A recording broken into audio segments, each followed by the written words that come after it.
नमस्कार, आप देख रहे हैं जेके 24/7 न्यूज। मैं हूं आपके साथ राजेश कुमार। वक्त हमारे खास कार्यक्रम डिफेंस स्पेशल का, जहां पर बात ईरान इजराइल टेंशन को लेकर हम करने वाले हैं। ईरान ने जो करना था वो कर दिया है, लेकिन क्या अब इजराइल पलटवार करेगा, इसको समझना होगा। इजराइल के पास वो कौन से ऑप्शन हैं जिनका इजराइल इस्तेमाल कर सकता है, और अगर इजराइल ने उन ऑप्शन का इस्तेमाल कर लिया तो फिर क्या यह जंग पूरे मिडिल ईस्ट में फैल जाएगी। लेकिन उससे भी बड़ा सवाल, जिस वक्त अमेरिका के नंबर 1 दुश्मन ईरान ने इजराइल के ऊपर हमला किया, अमेरिका की खामोशी क्यों है? क्यों जो बाइडेन जो है वो इजराइल को कह रहे हैं कि अब और जंग नहीं, आप यहीं पर रुक जाओ। इसको भी समझना होगा कि क्या वाकई में मिडिल ईस्ट में अमेरिका का प्रभाव कम हो रहा है। लेकिन एक सवाल और भी है। ईरान का कहना है कि जंग से पहले हमने इजराइल को, उसके मित्र देशों को, अमेरिका को बता दिया था। तो क्या जो कुछ इस वक्त इजराइल और ईरान के बीच हो रहा है वो नूरा कुश्ती है? क्या सिर्फ अपनी जनता को दिखाने के लिए ईरान ने यह हमला इजराइल पे बोला, क्योंकि कोई नुकसान इजराइल को हुआ नहीं?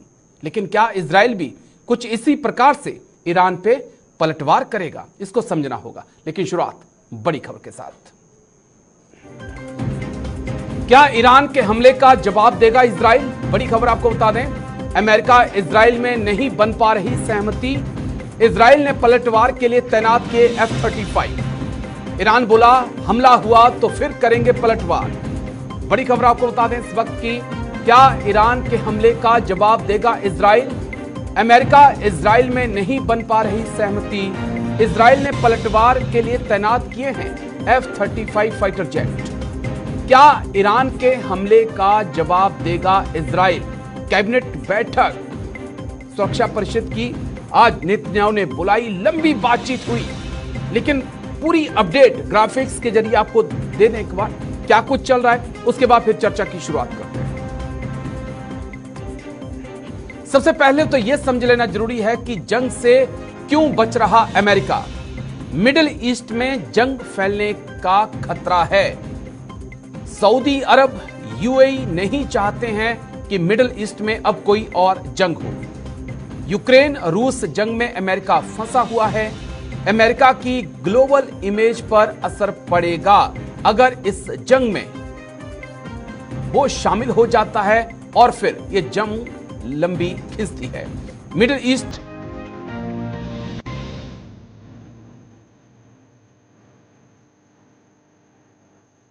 तो राष्ट्रपति चुनाव से पहले अमेरिका एक जंग नहीं चाहता। अमेरिका की ग्लोबल इमेज पर भी इसका असर पड़ेगा। क्या अमेरिका की मानेगा इजराइल? ये भी हमारे लिए जरूरी अहम पॉइंट है।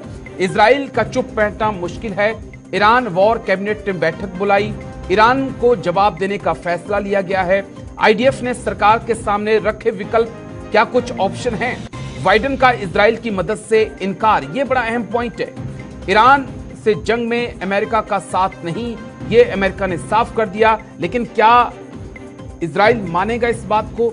इजराइल अमेरिका के रक्षा मंत्रियों की बातचीत भी हुई, लेकिन अगर ये जंग हो जाती है, आमने सामने की टक्कर हो जाती है, तो कौन किस पर कितना भारी पड़ेगा? जल्दी से ये भी आंकड़े देख लीजिए। इजराइल ईरान की मिलिट्री पावर क्या है? मोटे तौर पर अगर बात करें, इजराइल के पास 6,70,000 सैनिक हैं। ईरान के पास लगभग डबल 11,80,000 सैनिक हैं। टैंकों की बात करें, इजराइल के पास 1,370 हैं, ईरान के पास 1,996 हैं। नेवल फ्लीट की बात करें, 64 जहाज इजराइल के पास है, तो 101 जहाज ईरान के पास हैं। एयरक्राफ्ट की बात करें, 612 इजराइल के पास हैं, 551 जो है वो ईरान के पास है। डिफेंस बजट की बात करें तो 2 लाख करोड़ इजराइल का है, 83,000 करोड़ जो है वो ईरान का है। यानी कि अगर मुकाबला है तो बहुत टक्कर का है, लेकिन जब अमेरिका की एंट्री इसके अंदर हो जाती है तो फिर इजराइल का पलड़ा भारी हो जाता है। लेकिन अमेरिका ने साफ तौर पे कह दिया कि हम, अगर आपने ईरान के ऊपर हमला बोला तो हम आपके साथ खड़े नहीं हैं। दो खास मेहमान आज तमाम पहलुओं को समझाने के लिए हमारे साथ जुड़ चुके हैं। Major general Ashwini Srivastava sir हमारे साथ जुड़ चुके हैं। बहुत बहुत शुक्रिया सर। जय हिंद। सबसे पहले शुक्रिया।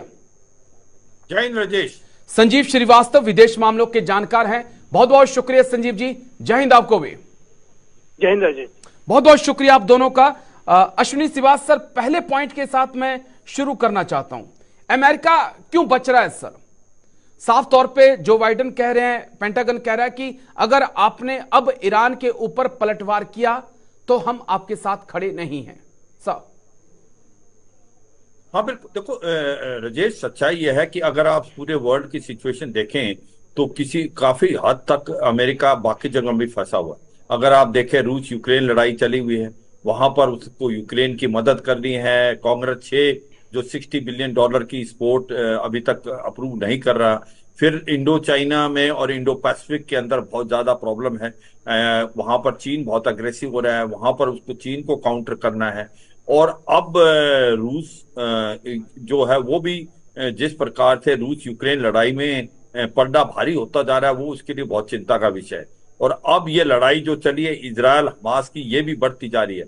ऐसे में अगर इजराइल और ईरान का फ्रंट खुलता है तो ये अमेरिका के लिए कोई अच्छी न्यूज नहीं है, क्योंकि मिडल ईस्ट में पहले ही उसका जो दबदबा है वो कम हो रहा है जी। और ऐसे में इलेक्शन है इस साल, तो अमेरिका नहीं चाहता कि उसका ध्यान इन जगह बटे और रूस और चीन को फायदा हो।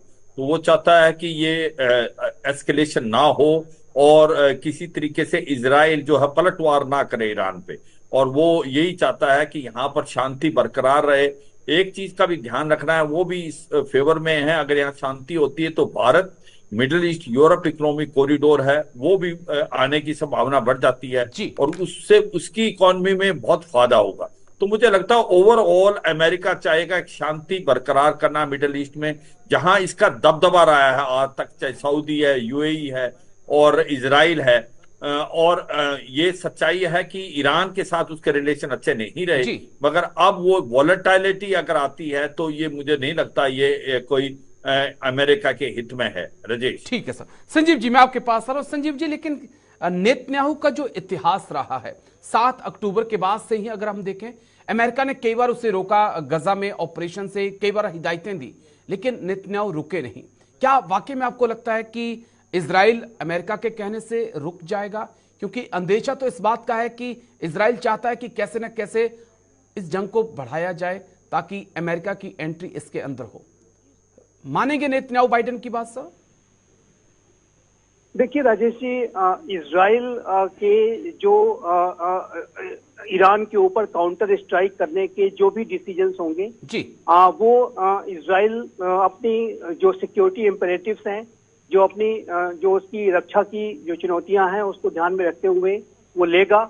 और यदि इजराइल के डिफेंस प्लानर्स को, पॉलिसी मेकर्स को, बेंजामिन नेतन्याहू वहां के प्रधानमंत्री को ऐसा लगता है कि ये ईरान के ऊपर काउंटर स्ट्राइक करना इजराइल की सुरक्षा के हितों के अनुकूल है, तो वो जरूर स्ट्राइक करेंगे। वो अमेरिका के कहने से रुकेंगे नहीं। लेकिन जहां तक अमेरिका के इस पूरे युद्ध को लेकर के अप्रोच का प्रश्न है, तो मेरा ऐसा मानना है कि अमेरिका के राष्ट्रपति जो बाइडेन, जो कि एक बहुत ही अनुभवी स्टेट्समैन है, वो अमेरिका के राष्ट्रपति बनने से पहले उपराष्ट्रपति भी थे और सीनेटर्स दशकों तक रहे, और यूनाइटेड स्टेट्स ऑफ अमेरिका के सीनेट फॉरेन रिलेशंस कमेटी के तो वो कई दशकों तक चेयरमैन रहे।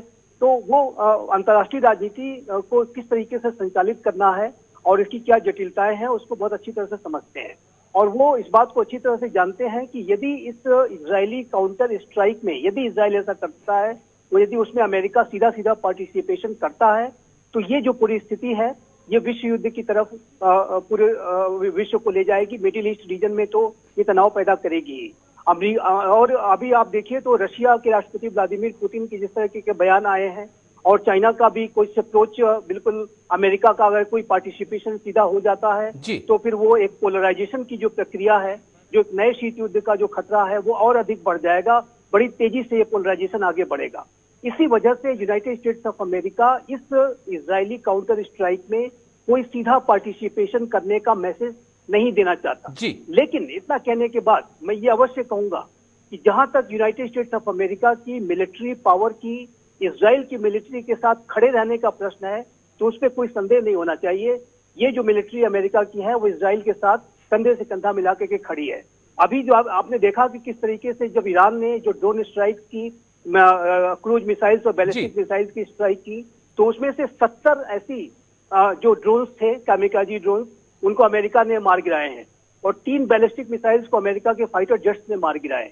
तो अमेरिका इस बात को जानता है कि उसका जो सीधा पार्टिसिपेशन करना यदि करने का मैसेज गया अंतर्राष्ट्रीय समुदाय में, तो ये पूरे सिचुएशन को एक वर्ल्ड वॉर की तरफ ले जा सकता है। और आपने देखा कि मैं यहाँ पे अवश्य कहना चाहूंगा कि रशिया यूक्रेन का युद्ध 2 वर्षों से भी ज्यादा लंबा चल रहा है, लेकिन अमेरिका ने सीधा सीधा कोई इसमें पार्टिसिपेशन नहीं किया है। लेकिन बस संजीव जी, यहीं से मैं, क्योंकि शिवाज सर आपके पास आऊंगा, 1 मिनट लूंगा। संजीव जी, यहीं से बाइडेन के ऊपर सवाल खड़े हो रहे हैं, उनकी लीडरशिप पे सवाल खड़े हो रहे हैं। मैं तमाम न्यूज चैनल्स देख रहा था, तमाम एक्सपर्ट्स को अमेरिका के भी सुन रहा था, और तो और उनके जो पूर्व एनएस हैं वो भी कह रहे हैं कि ये बाइडेन की लीडरशिप पे सवाल हैं कि अगर आप अफगानिस्तान से रात के अंधेरे में भाग जा रहे हैं, आप रूस यूक्रेन जंग में सीधा पार्टिसिपेट नहीं कर रहे हैं, ईरान के ऊपर अटैक हो गया और आप अपने हाथों को पीछे खींच रहे हैं, तो आप जो एक ग्लोबल लीडर थे, अमेरिका जो ग्लोबल लीडर था, उसकी इमेज पे धब्बा लगा रहे हैं आप।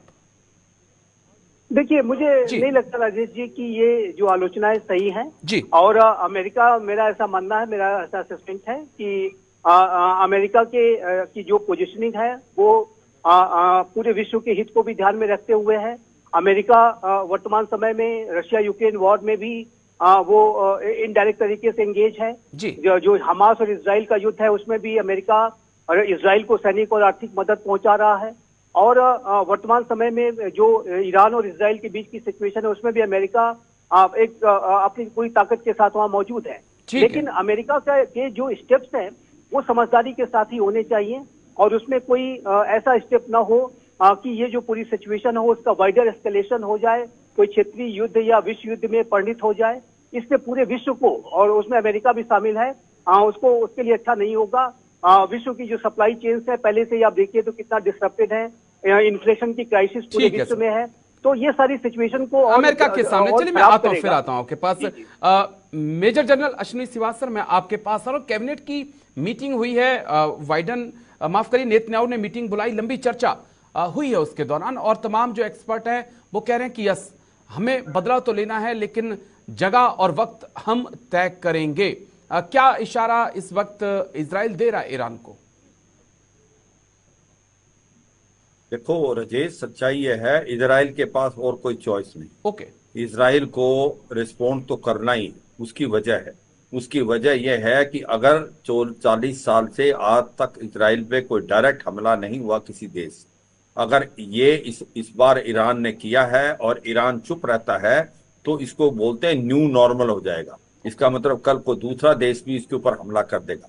तो इसलिए इसको एक स्ट्रांगली रिस्पॉन्ड करना ही करना है। अगर आप देखें जो वार कैबिनेट की मीटिंग हुई थी उसके अंदर जो हार्ड लाइनर्स हैं उन्होंने बहुत प्रेशर डाला नेतन्याहू पे, जो कि एक माइनॉरिटी गवर्नमेंट है, कि आप जल्दी से जल्दी बदला लें जी। मगर ये सच्चाई है, ये जो रिस्पॉन्स होगा इजराइल का ये सोचा समझा होगा। उसकी वजह है अमेरिका।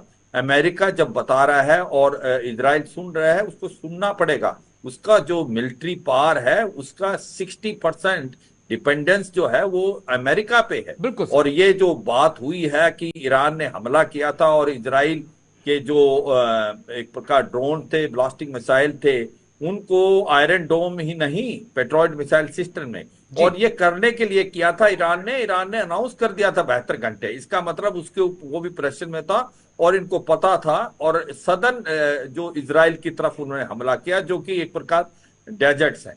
तो ये सच्चाई है कि इजराइल को सुननी तो पड़ेगी अमेरिका की, मगर उसको हार्ड लाइनर की भी सुननी पड़ेगी और रिस्पॉन्स तो करना पड़ेगा। मगर कब और कहां करेगा ये बड़ा इंपॉर्टेंट है। और इजराइल में नहीं चाहता कि कुछ ऐसा करना जो बिल्कुल अमेरिका के विशेष के अगेंस्ट हो, क्योंकि वो लड़ाई थर्ड वर्ल्ड वॉर की तरफ ले जाएगी।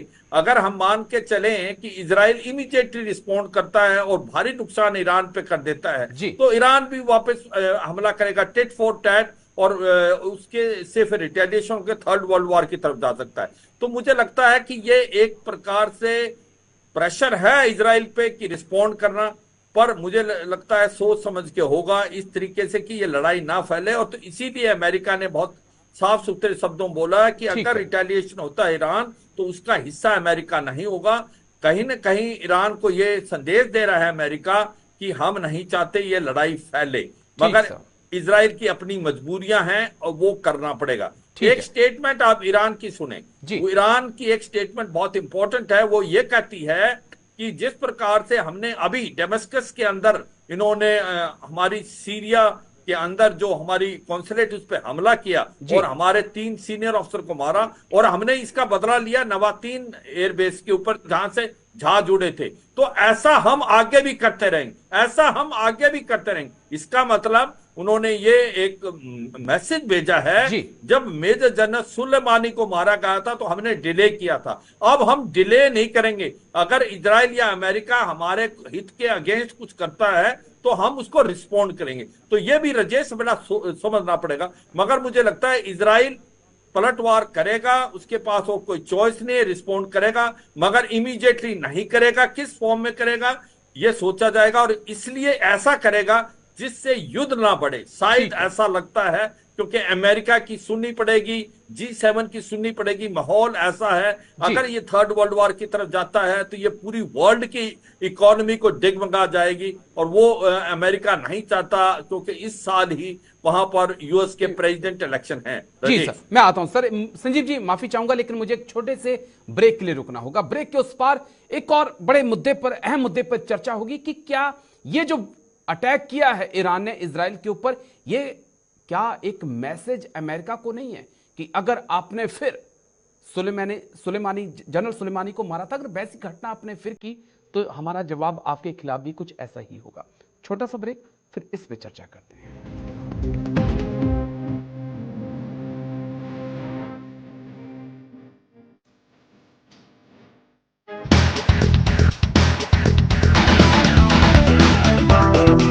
के बाद आपका स्वागत है। बड़े अहम मुद्दे पे चर्चा लगातार हमारी जारी है, क्योंकि ईरान ने इजराइल के ऊपर पलटवार कर दिया है। अब वक्त इजराइल का है कि वो किन ऑप्शन पे काम करता है। बड़ी गहराई से हमारी चर्चा जारी है, और संजीव जी मैं आपके पास आऊंगा।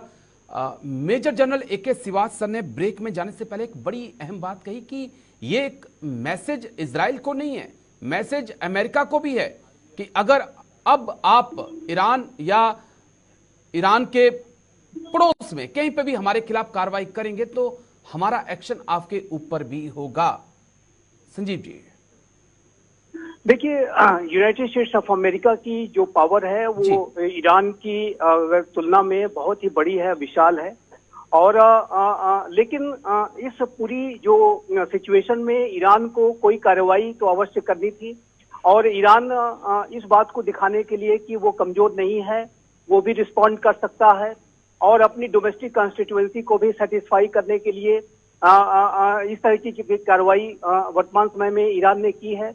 और मुझे याद है कि जब ईरान के जो मिलिट्री लीडर की 2020 में जब वहां पर उनकी हत्या हुई थी, तो उसके बाद भी ईरान ने रिस्पॉन्ड किया था, यद्यपि थोड़ा समय अवश्य लिया था। लेकिन ये जो पूरी सिचुएशन है उसमें ईरान को तो रिस्पॉन्ड करके ये दिखाना था कि वो भी कार्रवाई करने में सक्षम है। लेकिन जहां तक मिलिट्री माइट की अमेरिका और ईरान की तुलना अगर करें तो वो मिलिट्री, उसमें बहुत बड़ा अंतर है, विशाल अंतर है।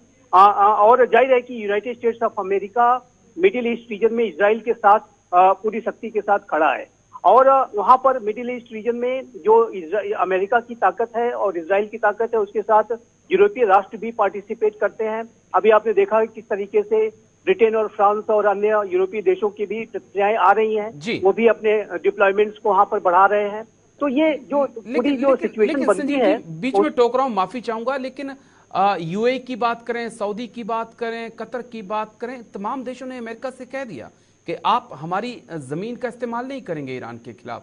क्या ये भी एक मैसेज नहीं है अमेरिका को कि अब मिडिल ईस्ट से आपके दिन खत्म हो रहे हैं?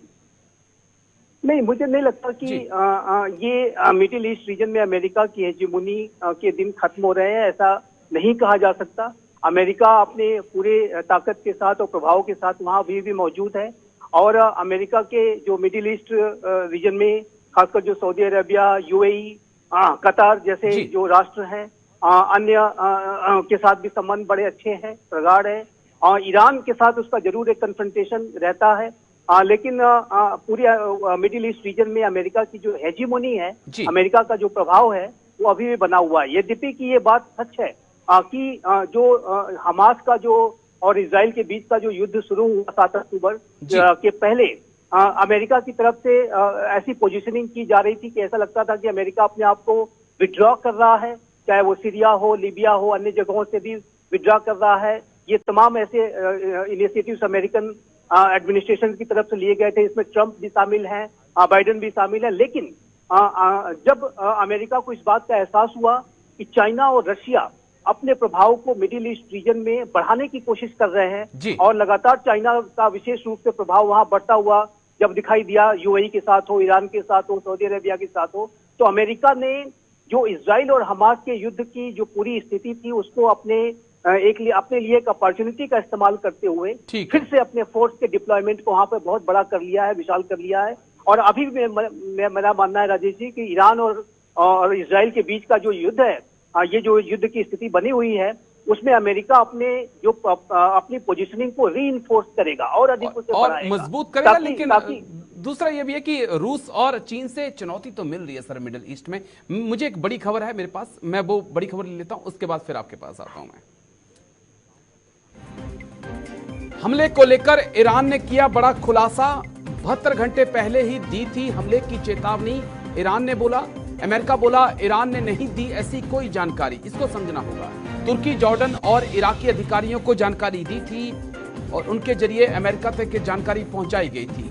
हमले को लेकर ईरान ने बड़ा खुलासा किया, इसको हम बड़ी डिटेल से समझेंगे। 72 घंटे पहले ही ईरान ने कहा कि हमने जानकारी दे दी थी। अमेरिका कहता है कि हमारे पास ऐसी कोई जानकारी नहीं आई थी। लेकिन एक बड़ा अहम सवाल है जिसको लेकर मैं सीधा AK श्रीवास्तव सर के पास जाऊंगा, लेकिन पहले ग्राफिक्स एक बार हम देख लेते हैं।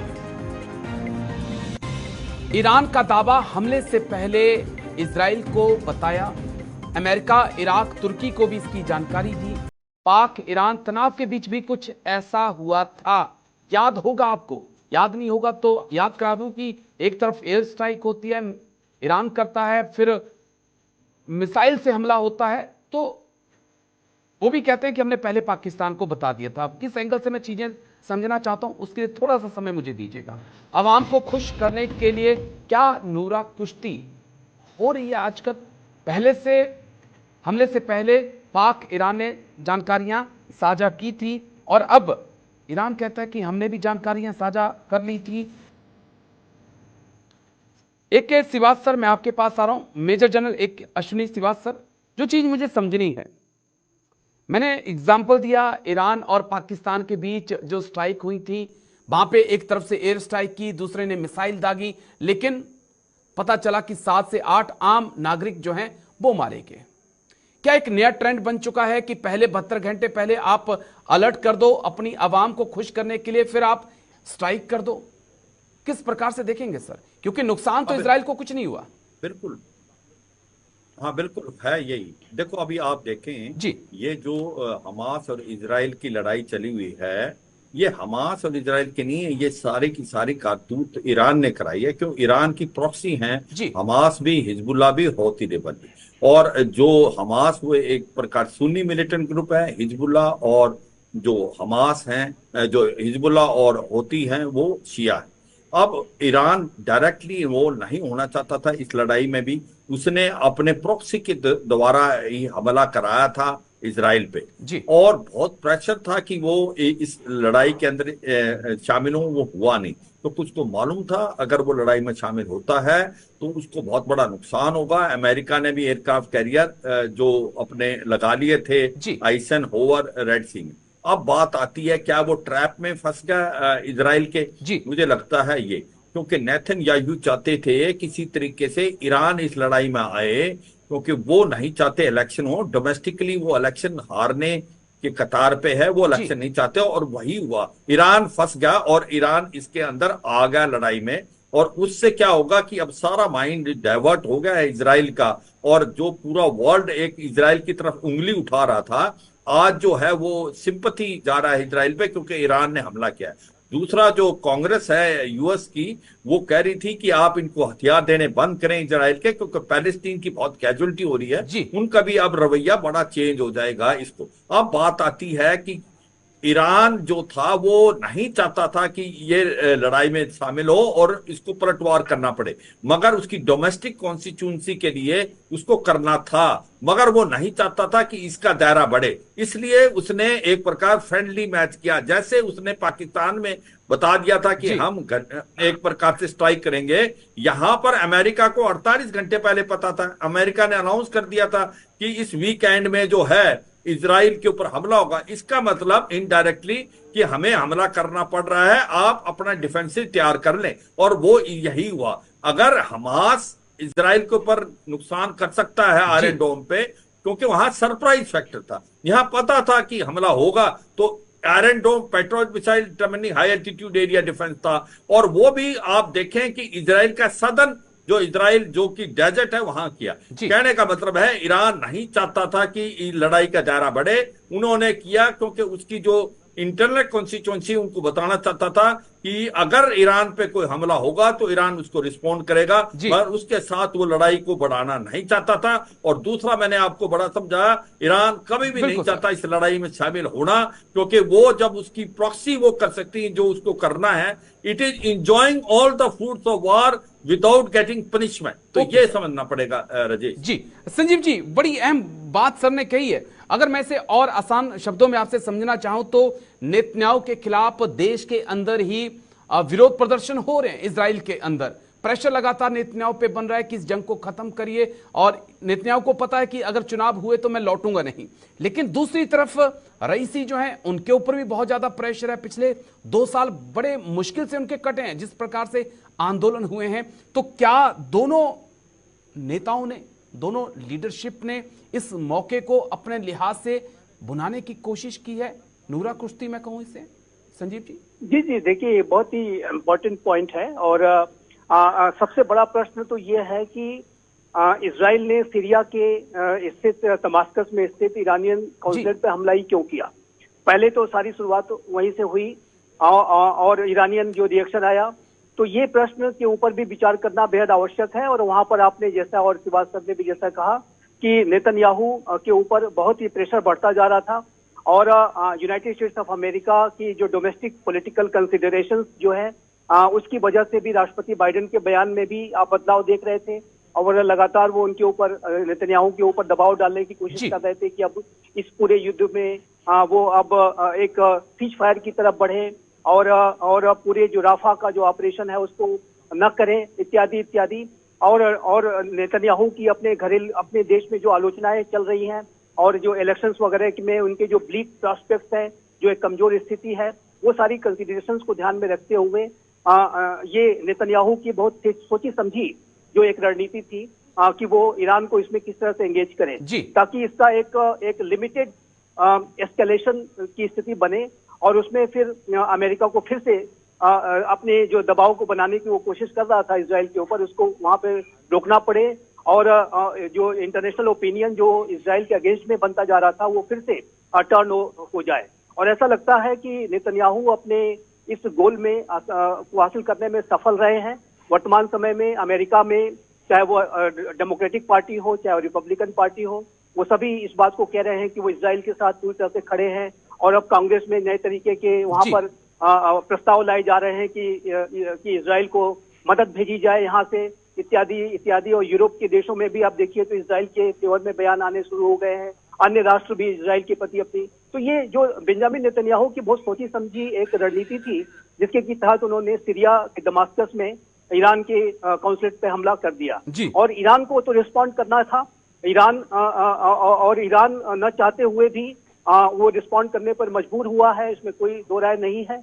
और ये जो जियोपॉलिटिकल जो गेम्स हैं वो यहाँ पे प्ले आउट हो रहे हैं। लेकिन इतना कहने के बाद मैं ये अवश्य राजेश जी कहना चाहूंगा कि जहां तक इजराइल के आतंकवाद के विरुद्ध लड़ाई का प्रश्न है, नेतन्याहू के अपने पॉलिटिकल कंसिडरेशंस और उनके ऊपर दबाव वगैरह की स्थिति अपनी जगह है, लेकिन मेरा ऐसा मानना है कि इजराइल को हमास के जो गाजा पर शासन को समाप्त करने के लिए एक बेहतर रणनीति के साथ सामने आना होगा। ओके। ये युद्ध का एस्केलेशन करा करके इजराइल जो टाइम को जो बाई आउट करने की कोशिश कर रहा है, ये टाइम का जो बाई आउट वो लंबे समय तक नहीं कर पाएगा। हमास को अगर उसे पूरी तरीके से समाप्त करना है तो उसको अपने जो ऑपरेशंस को बेहतर से बेहतर तरीके से अंजाम देना होगा। राफा का यदि वो एक बहुत ही वाइडर ऑफेंसिव करते हैं तो वो इजराइल के अगेंस्ट में जाएगा, अमेरिका भी उसके साथ खड़ा नहीं होगा। लेकिन रफा में मुझे लगता है कि अभी फिलहाल ऑपरेशन करना और भी थोड़े वक्त के लिए इजराइल के लिए मुश्किल होगा, क्योंकि ईरान एक नया फ्रंट उसके लिए खोल रहा है। एक छोटे से ब्रेक के लिए हम रुकेंगे सर, ब्रेक के बाद चर्चा जारी रहेगी, क्योंकि एक रिपोर्ट भी सामने आई जो कहती है कि ईरान के पास इतना यूरेनियम है कि वो 7 दिनों के अंदर 3 न्यूक्लियर वॉरहेड तैयार कर सकता है। इसको समझना होगा। छोटा सा ब्रेक, जल्द हाजिर होते हैं।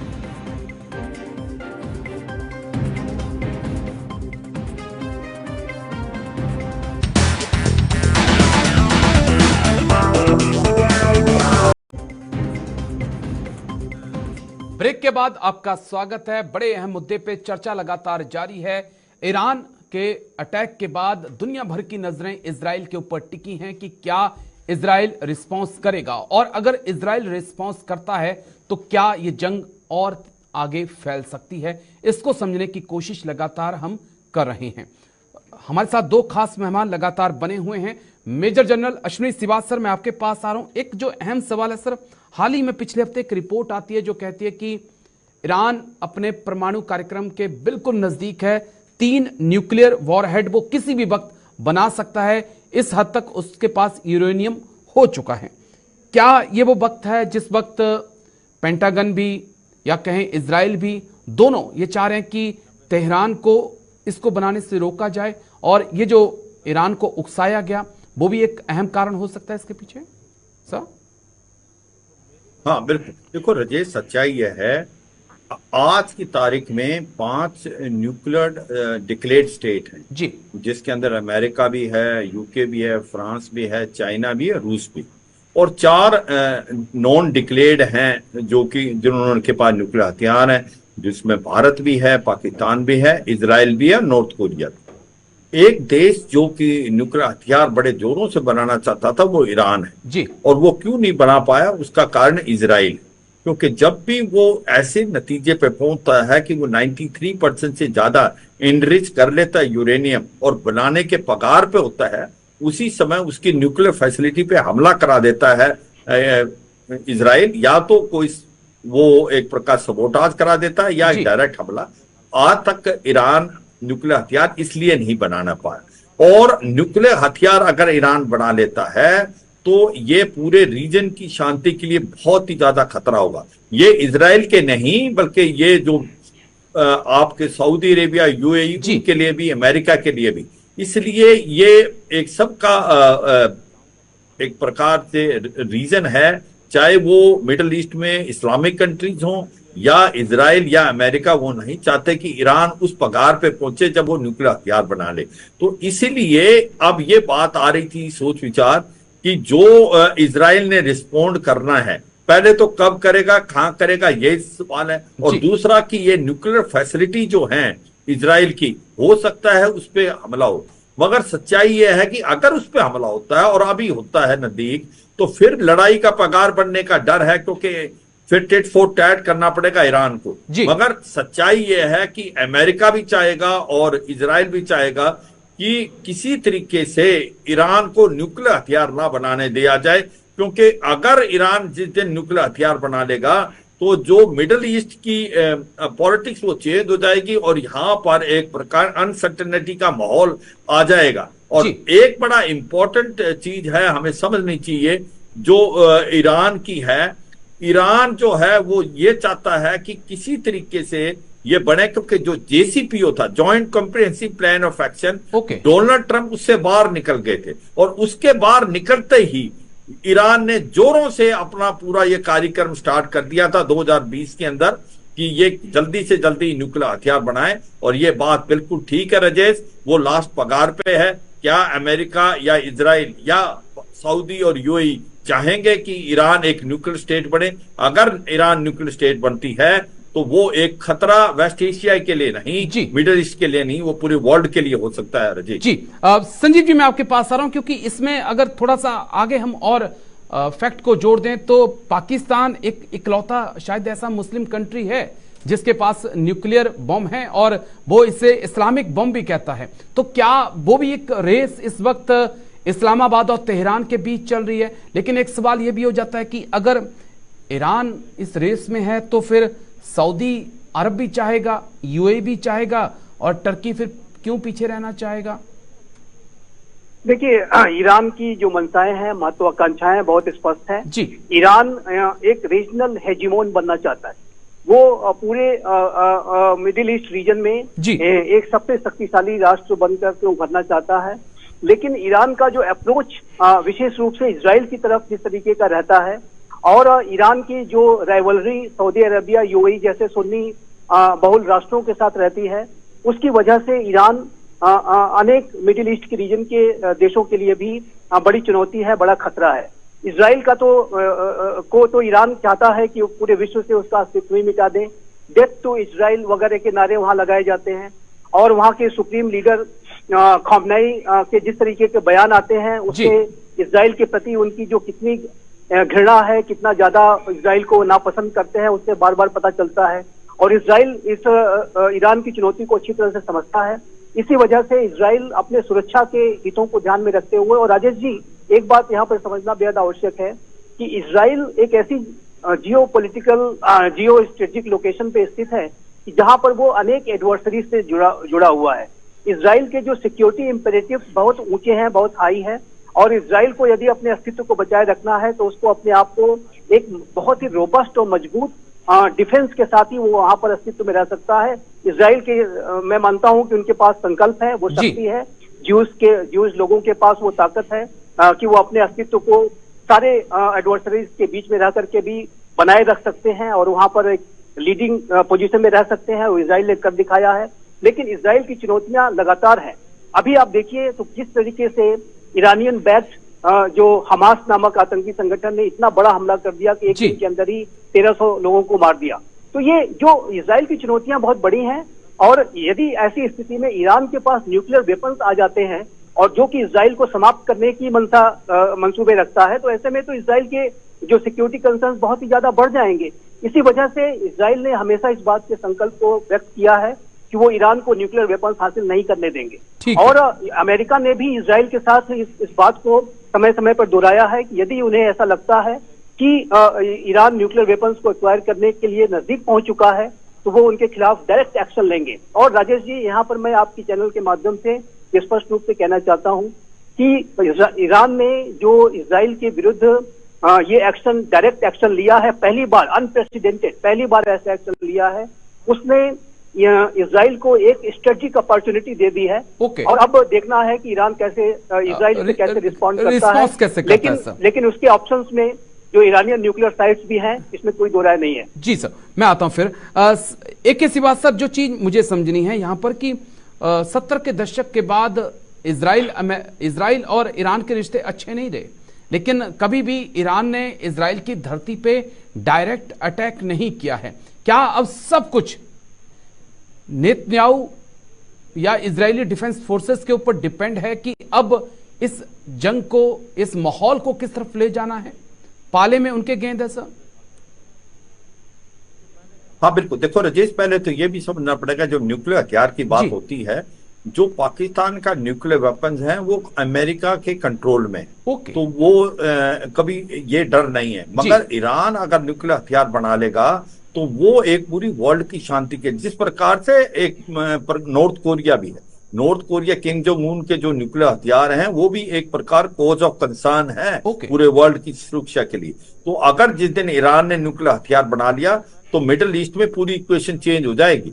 अब बात आती है कि जो आपने क्वेश्चन पूछा कि अब अमेरिका और इजराइल के एक्शन पे सब डिपेंड करेगा, क्या करेंगे जी। हाँ, क्या करेंगे अब वो एक्शन? देखो सच्चाई ये है, अमेरिका ने प्रेशर डाला इजराइल पे, इमीडिएटली कोई एक्शन ना लो, क्योंकि फिर ये टिट फॉर टैट होगा, ईरान को भी लेना पड़ेगा, ये लड़ाई फैल सकती है जी। अब वो यही है, कॉशन लेके, पर कहीं ना कहीं वो कुछ ना कुछ तो करेंगे। ये रिक्वायरमेंट हार्ड लाइनर्स की इजराइल की तरफ से भी है, हार्ड लाइनर ईरान की तरफ से भी थी जो उन्होंने किया। अब ये हमें समझना पड़ेगा कि ये जो सिचुएशन है एक बहुत फ्लूइड सिचुएशन पैदा हो गई है, मगर ये सच्चाई है कि एक ऐसी डेवलपमेंट इस बार हुई है जो मिडिल ईस्ट में जिस प्रकार से हमला इजराइल पे डायरेक्ट हुआ है, अगर इस बार इजराइल रिस्पॉन्ड नहीं करेगा तो फिर ये न्यू नॉर्मल हो जाएगा, और इजराइल वो नहीं होने देना चाहता। इजराइल ये दिखाना चाहता है अगर उनके अगेंस्ट कोई हमला होगा तो उसका रिस्पॉन्स बहुत स्ट्रांग और जल्दी होगा। तो ये जो एक क्वेश्चन मार्क है वो बहुत इंपॉर्टेंट है राजेश। और दूसरा जो अमेरिका है, अमेरिका की अपनी बहुत मजबूरियां हैं, और जो G7 है, ये याद रखो कि G7 की भी मीटिंग हुई, G7 ने ये जो ईरान ने हमला किया उसको नकारा और वो इजराइल के साथ खड़े हुए हैं। राजेश ठीक है। संजीव जी, बस आखिरी सवाल, 1 मिनट मेरे पास बचा है कि क्या ये नेतन्याहू और रईसी की बीच की जंग है? दोनों के लिए इस वक्त अपनी गद्दी अहम है और उसके लिए वो किसी भी हद तक जा सकते हैं। संजीव जी, पॉलिटिकल एम्बिशंस तो हैं ही, लेकिन जो इजराइल के अपने जो सिक्योरिटी कंसर्न्स हैं जी, वो एड्रेस करने की कोशिश कर रहा है। हमास का जो युद्ध है अभी भी कंक्लूड नहीं हो पाया है और वो इजराइल की सबसे बड़ी चिंता है। हमास का जो गाजा पे जो 2007 से शासन चल रहा है वो जब तक पूरी तरह से समाप्त नहीं हो जाता तब तक इजराइल लगातार ऐसी कार्रवाइयां करेगा कि जिसमें कि वो हमास के विरुद्ध ऑपरेशंस करता रहे। और वो ये कहता है कि राफा ही उसका एक अंतिम होल्ड है और राफा में जब तक वो पूरी तरह से उसको समाप्त नहीं कर लेते तब तक ये ऑपरेशन बंद नहीं होगा। तो जो राष्ट्रों के नेताओं की महत्वाकांक्षाएं तो अपनी जगह है, लेकिन जो इजराइल के अपने जो सिक्योरिटी कंसर्न्स हैं वो भी बड़े हैं। और चाहे नेतन्याहू हो चाहे नेतन्याहू के बाद भी कोई प्रधानमंत्री आए, उसको इन इश्यूज को एड्रेस करना होगा। हमास का हमला उस तरह से वो रिपीट न कर पाए, इसको इंश्योर करना होगा। सिक्योरिटी गारंटी इंश्योर तो ये भी करना होगा कि 2 स्टेट थ्योरी के बारे में भी वो सोचे। जी बिल्कुल, मुझे लगता है वो ज्यादा बेस्ट ऑप्शन है ताकि ये पूरे झगड़े को ही खत्म किया जाए, लेकिन इजराइल सोचता नहीं है। चलिए, माफी चाहूंगा सर, समय का थोड़ा सा अभाव है, लेकिन बहुत बहुत शुक्रिया मेजर जनरल AK श्रीवास्तव, बहुत बहुत शुक्रिया। संजीव श्रीवास्तव जी, आपका भी बहुत बहुत शुक्रिया मेरे साथ खास चर्चा में हिस्सा लेने के लिए, तमाम पहलुओं को इतनी बारीकी से समझाने के लिए। इस चर्चा में एक चीज तो बहुत अहम और खास निकल कर आई कि अब सब कुछ इजराइल और अमेरिका के ऊपर डिपेंड करता है कि ईरान की इस स्ट्राइक के बाद वो कैसे पलटवार करते हैं, क्योंकि अगर उन्होंने पलटवार किया तो हो सकता है कि आने वाले वक्त में ये जंग और तेज और फैल जाए। तो डिफेंस स्पेशल में आज मेरे साथ इतना ही, कल फिर होगी मुलाकात। दीजिए इजाजत, नमस्कार।